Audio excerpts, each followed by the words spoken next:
మాసపు శుక్రవారమున తల్లి వరలక్ష్మి శ్రద్ధకని శుభవ్రతమును సేతుము తల్లి వరలక్ష్మి.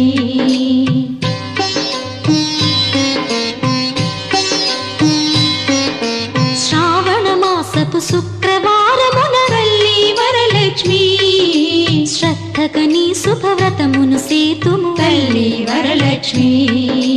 నోమును నోచిన నెలకలందరికీ తల్లి వరలక్ష్మి.